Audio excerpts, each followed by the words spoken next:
It's Our Story. Marna Ares, Denver, Colorado. Oh, right now I'm working with the Developmental Disabilities Council for Colorado.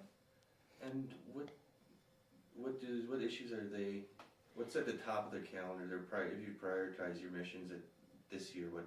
Oh, well, I would say just generally every year it has to do with advocating for good things to happen for people with disabilities, and making sure that people get to have their own choices for where they live and what they do with their time. That's pretty basic. It covers everything: education, employment, healthcare, housing, all of that stuff. And then, so are you a government agency?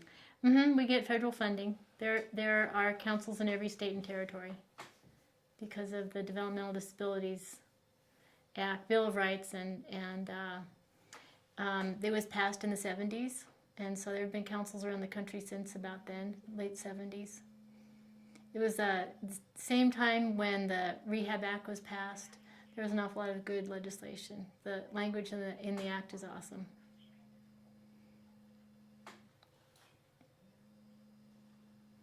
It's my phone. Sorry, it's That's picking up an okay. audio now. And I'm going. Noise. I heard voices. Shut that off. And then,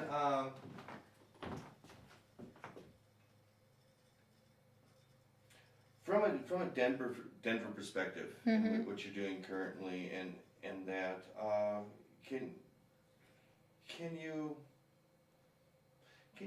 tell us how it works with the other organizations' collaboration? How the council does? How your council does, and just so I can get familiar with Sure, the yeah. community. It's often seen as a bank, and if we do good work, then our money goes to some good causes. And so the council over the years has funded the Colorado version of Partners in Policymaking, which was called Partners in Leadership, and the Cross Disability Coalition. We always give money to ADAPT, and try to help grassroots groups get access to some funding so that they can do some community organizing.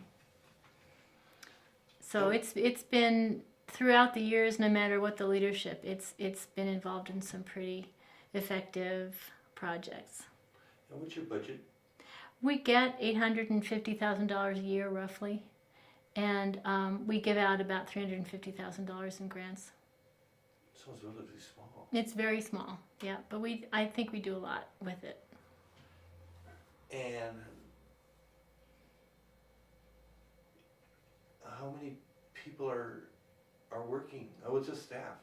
Staff right now is 5 people, but the council has 24 people on it who are appointed by the governor. So it includes 60% of the people on the council are either family members or people with disabilities.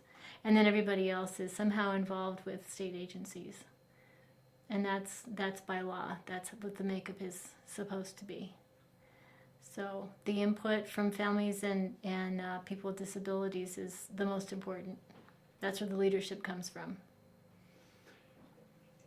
And give me a brief history of the council. What are the crowning achievements as far as if you had to prioritize the three major events since you've been involved? You've been involved with just 5 years. Even in the last 5 years. I was a grant recipient before then.